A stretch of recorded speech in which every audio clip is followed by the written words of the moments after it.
आप भी अपना मैट्रिक बोर्ड एग्जाम इस बार देने जा रहे हैं तो इस वीडियो को जो है आप अंत तक जरूर देखें, क्योंकि इस वीडियो में हम बात करने जा रहे हैं क्लास 10th के साइंस के जो है 20 ऐसे महत्वपूर्ण ऑब्जेक्टिव प्रश्नों के बारे में जो कि आपके मैट्रिक बोर्ड एग्जाम के लिए बहुत ही महत्वपूर्ण है ना। और इसमें से बहुत सारे प्रश्न जो है आपके मैट्रिक बोर्ड एग्जाम में हर एक साल पूछे आते हैं ना। तो आइए शुरू करते हैं आज की इस क्लास को। देखिए आज का पहला प्रश्न क्या कह रहा है। कह रहा है प्रश्न कि प्रकाश के अपवर्तन के कितने नियम होते हैं, यानी कि जो प्रकाश का अपवर्तन है इसके कितने नियम होते हैं इसके बारे में पूछ रहा है प्रश्न, है ना। यहाँ देखिए ऑप्शन नंबर ए बोल रहा है एक, अगला ऑप्शन बोल रहा है दो, अगला ऑप्शन बोल रहा है तीन और अगला ऑप्शन बोल रहा है कि चार। तो बताइए इसका राइट आंसर क्या होगा। देखिए फटाफट से इसका राइट आंसर बताइए कमेंट सेक्शन में। इसका राइट आंसर होगा आपका ऑप्शन नंबर बी यानी कि दो, है ना।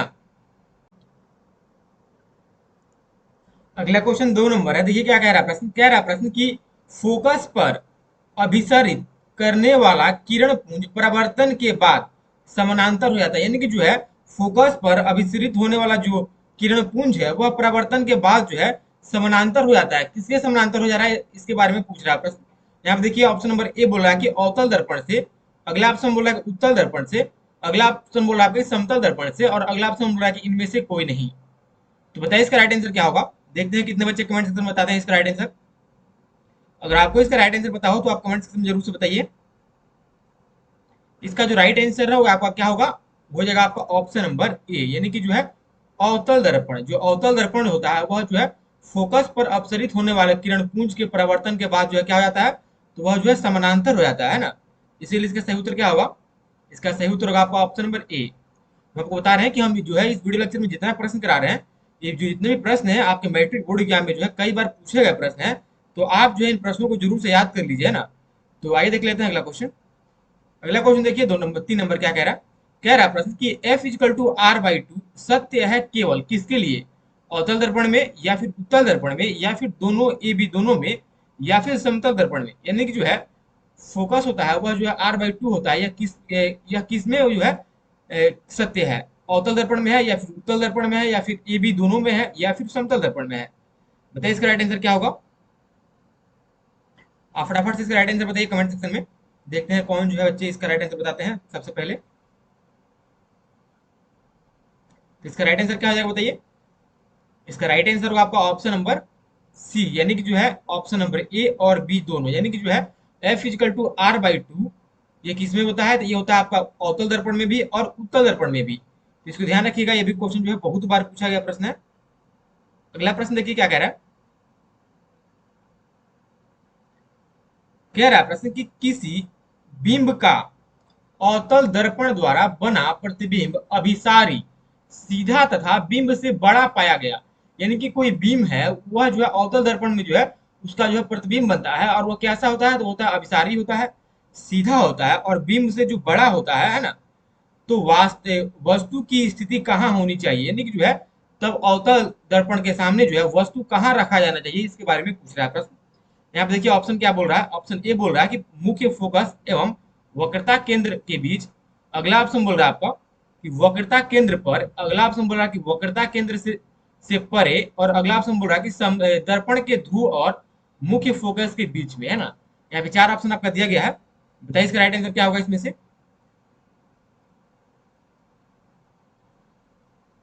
इसका राइट आंसर है आपका ऑप्शन नंबर डी, यानी कि जो है दर्पण के ध्रुव तथा मुख्य फोकस के बीच। इसका राइट आंसर क्या होगा। इसका राइट आंसर होगा आपका ऑप्शन नंबर डी। इसको ध्यान रखिएगा, ये भी क्वेश्चन जो है बहुत ही इंपॉर्टेंट है और आपके मैट्रिक बोर्ड एग्जाम में जो है कई बार पूछा गया प्रश्न है ये भी। अगला प्रश्न देखिए क्या कह रहा है। कह रहा है प्रश्न की दर्पण की चौड़ाई को दर्पण का कहा जाता है, यानी कि जो दर्पण की चौड़ाई होती है उसको जो है हम दर्पण का क्या कहते हैं, फोकस कहते हैं, द्वारक कहते हैं, ध्रुव कहते हैं या फिर इनमें से कोई नहीं। बताइए इसका राइट आंसर क्या होगा। अगर आपको किसी भी क्वेश्चन का आंसर पता हो तो आप कमेंट सेक्शन में जरूर से बताइए। इसका राइट आंसर क्या हो जाएगा। इसका राइट आंसर हो जाएगा आपका ऑप्शन नंबर बी, यानी कि द्वारक, है ना। इसका राइट आंसर होगा आपका ऑप्शन नंबर बी। अगला क्वेश्चन 6 नंबर देखिए क्या कह रहा है कि किसी दर्पण या चिकने तल पर प्रकाश की किरणें आपतित होने पर परावर्तन होता है, यानी कि जो है कि कोई दर्पण है ना या फिर चिकना तल है उस पर जो प्रकाश की किरणें आपतित होती हैं और जो है वहां से परावर्तन होता है, उसका कैसा परिवर्तन होता है इसके बारे में पूछ रहा है। यानी कि जब चिकना सतह रहता है तब वहां से जो परिवर्तन होता है वह कैसा होता है परिवर्तन, नियमित होता है, अनियमित होता है या फिर ये भी दोनों होता है या फिर इनमें से कोई नहीं। बताइए इसका राइट आंसर क्या होगा। इसका जो राइट आंसर है वो आपका ऑप्शन नंबर बी ए, यानी कि जो है नियमित। यानी कि अगर किसी दर्पण से या फिर चिकने सतह से यानी तल से अगर प्रकाश का अपवर्तन होगा तो जो आपतित किरण रहेंगी है ना, तो वह परावर्तन कैसा होगा, तो होगा आपका नियमित परावर्तन होगा। इसको आप ध्यान रखिएगा, यह क्वेश्चन बहुत ही इंपॉर्टेंट है। तो इसका राइट आंसर होगा आपका ऑप्शन नंबर ए। अगला प्रश्न देखिए क्या कह रहा है। कह रहा है प्रश्न कि किसी समतल दर्पण में लेटर पी, यानी कि पी लेटर होता है, को दर्शाने पर वह कैसा मालूम पड़ता है। यानी कि जो अगर कोई समतल दर्पण है ना, और उसमें जो है हम अगर पी से किसको हम दर्शाते हैं इसके बारे में पूछ रहा है प्रश्न। तो यहाँ पे देखिए आर जैसा मालूम पड़ता है, या फिर ओ जैसा मालूम पड़ता है, या फिर क्यू जैसा मालूम पड़ता है, या फिर जो है इनमें से कोई नहीं। यानी मान लीजिए यहाँ पे जो है एक समतल दर्पण है, अगर इसके सामने हम पी लिखते हैं तो यह कैसा दिखाई देगा इसके बारे में पूछ रहा है प्रश्न, है ना। बताइए इसका राइट आंसर क्या होगा। इसका राइट आंसर होगा आपका ऑप्शन नंबर सी, यानी कि क्यू के जैसा जो है दिखाई देगा। किसमें, तो इसमें दिखाई देगा। किसमें, तो यह समतल दर्पण में क्यू के जैसे दिखाई देगा पी। तो आप इसको ध्यान रखिएगा, ये भी प्रश्न जो है आपके एग्जाम में पूछा गया प्रश्न है।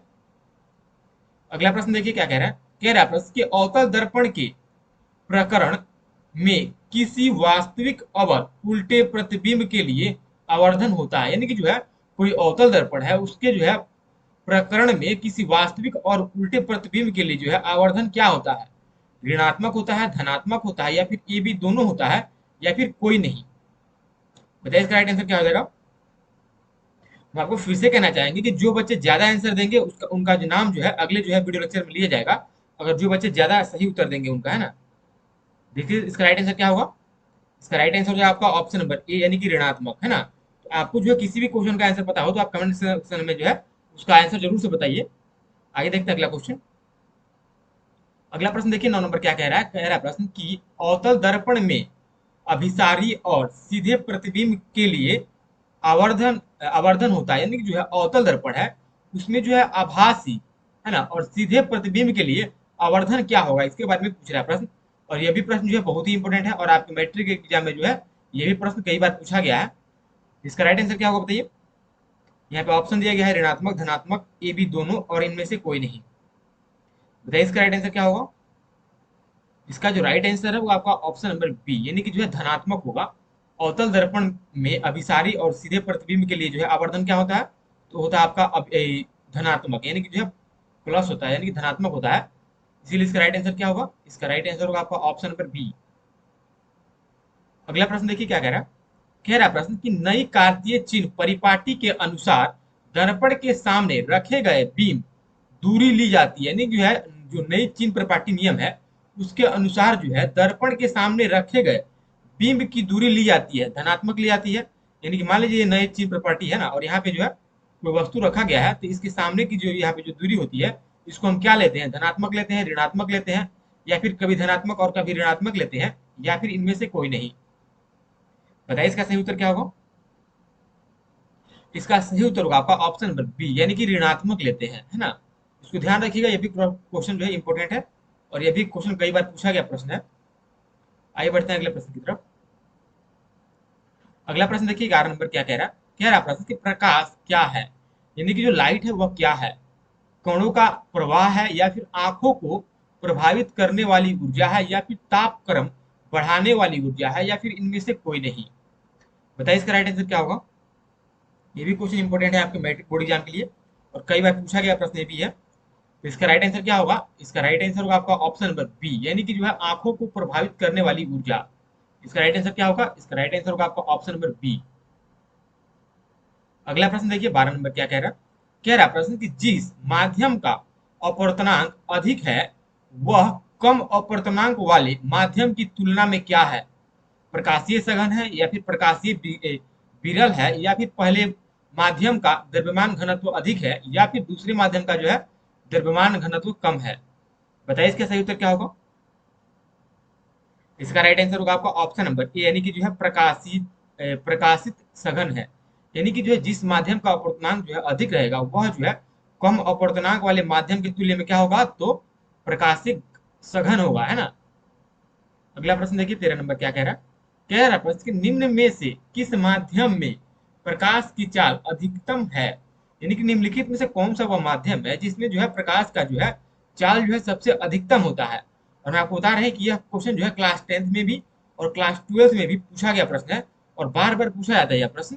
बहुत ही इंपॉर्टेंट प्रश्न है, यानी कि पीवीआई क्वेश्चन है यह, और इसीलिए हम इसको इसमें ऐड किए हुए हैं। तो इसका राइट आंसर क्या हो जाएगा? इसका राइट आंसर होगा आपका ऑप्शन नंबर ए, यानी कि जो है हवा में जो है प्रकाश का चाल जो है सबसे अधिक होता है। इसको ध्यान रखिएगा, ये क्वेश्चन बहुत ही इंपॉर्टेंट है प्रश्न।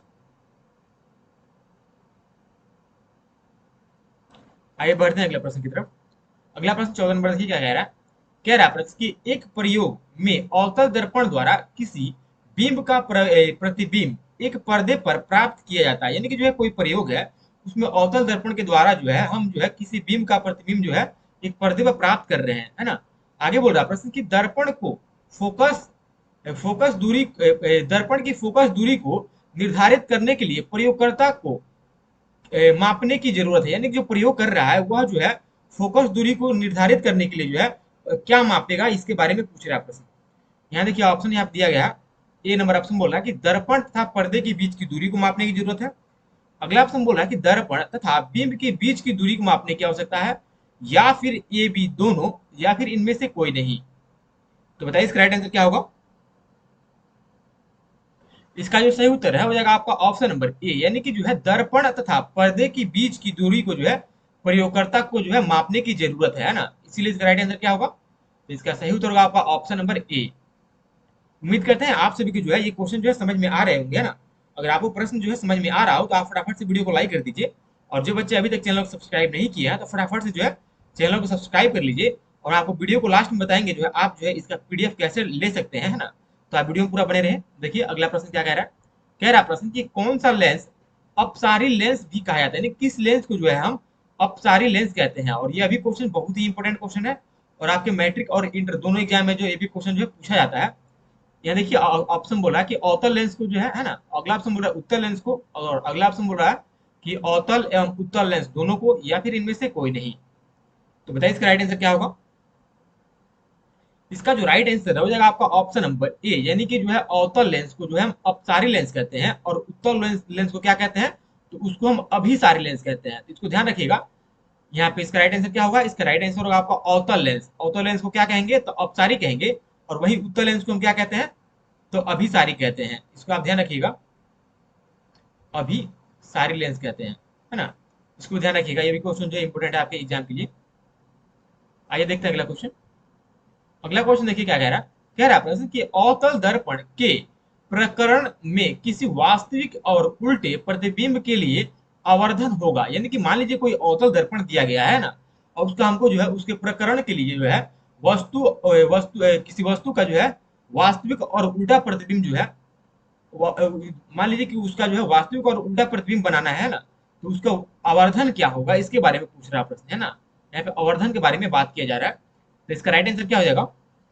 इसका राइट आंसर होगा आपका ऑप्शन नंबर ए, यानी कि ऋणात्मक होगा आवर्धन, है ना। ये भी क्वेश्चन इंपॉर्टेंट है, लेकिन यह क्वेश्चन बार बार नहीं पूछा जाता है, लेकिन कभी कभी जो है ये भी क्वेश्चन जो है आपके एग्जाम में जो है देखने को मिलता है। तो इसको भी आप याद ही कर लीजिएगा। आइए देखते हैं अगला क्वेश्चन। अगला प्रश्न देखिए क्या कह रहा है। कह रहा प्रश्न कि उत्तल दर्पण के प्रकरण में दर्पण द्वारा प्रकाशित सदैव अभिसारी एवं सीधा होता है, अतः आवर्धन होगा। यानी कि उत्तल दर्पण है ना, उसके प्रकरण में जो है दर्पण द्वारा प्रतिबिंब जो है सदैव अभिसारी और सीधा होता है। तो अब जो है हमको क्या बताना है? तो बताना है हमको आवर्धन बताना है। तो बताइए इसका राइट आंसर क्या होगा? ऋणात्मक होगा, या फिर धनात्मक होगा, या फिर धनात्मक ऋणात्मक दोनों होगा, या फिर इनमें से कोई नहीं। बताइए इसका राइट आंसर क्या हो जाएगा? इसका जो सही उत्तर है होगा आपका ऑप्शन नंबर ए, यानी कि जो है ऋणात्मक धनात्मक होगा, है ना। इसका राइट आंसर क्या होगा? इसका राइट आंसर होगा आपका ऑप्शन नंबर ए। अगला प्रश्न देखिए क्या कह रहा है। कह रहा प्रश्न कि समतल दर्पण द्वारा बना प्रतिबिंब सदा क्या होता है? वास्तविक होता है, या फिर अभिसारी होता है और सीधा होता है, या फिर वास्तविक और सीधा होता है, या फिर अभिसारी और उल्टा होता है। बताइए इसका राइट आंसर क्या होगा? इसका जो सही उत्तर है वो आपका ऑप्शन नंबर बी, यानी कि जो है अभिसारी, आभासी और सीधा। आप ध्यान रखिएगा, आभासी है और सीधा है ना। इसको ध्यान रखिएगा, ये क्वेश्चन जो है बहुत ही इंपॉर्टेंट है, और एग्जाम देने जाने से पहले जो है आप इसको जरूर से रट के जाइएगा, क्योंकि यह क्वेश्चन जो है लगभग हर एक साल रहता है। इसको आप ध्यान रखिएगा। समतल दर्पण में जो है बना प्रतिबिंब सदा कैसा होता है? तो वो आपका होता है आभासी और सीधा। इसको ध्यान रखिएगा। इसका राइट आंसर क्या होगा? इसका राइट आंसर होगा आपका ऑप्शन नंबर बी। अगला प्रश्न 19 नंबर देखिए क्या कह रहा है। कह रहा है प्रश्न कि समतल दर्पण में किस प्रकार के प्रतिबिंब बनते हैं, यानी कि जो समतल दर्पण होता है उसमें जो है कैसे प्रतिबिंब बनते हैं, इसके बारे में पूछ रहा है प्रश्न। वास्तविक प्रतिबिंब बनता है, या फिर अभिसारी प्रतिबिंब बनता है, या फिर दोनों प्रतिबिंब बनता है, या फिर इनमें से कोई नहीं। बताइए इसका सही उत्तर क्या होगा। इसका सही उत्तर होगा आपका ऑप्शन नंबर बी, यानी कि जो है आभासी प्रतिबिंब किसमें बनता है, तो वो बनता है समतल दर्पण में। आभासी और सीधा, इन दोनों प्रश्नों को जो है याद रखिएगा, 18 नंबर क्वेश्चन को भी और 19 नंबर क्वेश्चन को भी, है ना। इन दोनों में से जो है एक क्वेश्चन हर एक साल आपके एग्जाम में पूछा जाता है। अगला क्वेश्चन देखिए क्या कह रहा है 20 नंबर। कह रहा प्रश्न कि किस दर्पण का उपयोग सामान्यतः वाहनों के पश्य दृश्य दर्पण के रूप में किया जाता है, यानी कि जो है कौन सा वह दर्पण है जिसका उपयोग जो है हम जो है वाहनों को जो है पश्य दृश्य, यानी कि जो गाड़ी रहता है उसके पीछे वाला जो है पीछे का दृश्य देखने के लिए जो है हम उसका उपयोग करते हैं, वो कौन सा दर्पण है, इसके बारे में पूछ रहा है प्रश्न। ऑप्शन देखिए क्या कह रहा है। कह रहा है प्रश्न की समतल दर्पण, अगला ऑप्शन बोल रहा उत्तल उत्तल दर्पण, अगला ऑप्शन बोला अवतल दर्पण, और अगला ऑप्शन बोला इनमें से कोई नहीं। बताइए इसका राइट आंसर क्या होगा। इसका जो राइट आंसर होगा आपका ऑप्शन नंबर सी होगा, यानी कि जो है उत्तल दर्पण।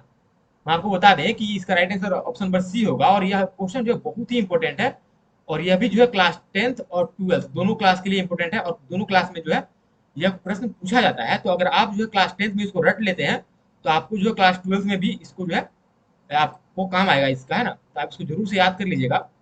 तो यहाँ पे जो है आपको हम कितना प्रश्न करा दिए, तो यहाँ पे हम आपको 20 प्रश्न जो है कंप्लीट करा दिए। तो यहाँ पे जो 20 क्वेश्चन कंप्लीट हो गया। तो उम्मीद करते हैं आप सभी को जो है ये 20 प्रश्न जो है आपको अच्छे लगे होंगे, अगर 20 प्रश्न अच्छे लगे होंगे तो इनको जरूर से अपने दोस्तों में भी शेयर कीजिएगा। हम आपको बता दें कि अगर आप जो है हमारे व्हाट्सएप ग्रुप से जुड़ना चाहते हैं तो आप जो है इस नंबर पर जो है ज्वाइन मी लिख कर जो है आप मैसेज कीजिए, आपको जो व्हाट्सएप ग्रुप में ऐड कर दिया जाएगा। और साथ ही साथ जो है पीडीएफ डाउनलोड करने के लिए आप हमारे ऑफिशियल वेबसाइट www.atpguru.com से जाके जो है डाउनलोड कर सकते हैं। तो इस वीडियो को हम अभी समाप्त करते हैं, तब तक के लिए जय हिंद, वंदे मातरम।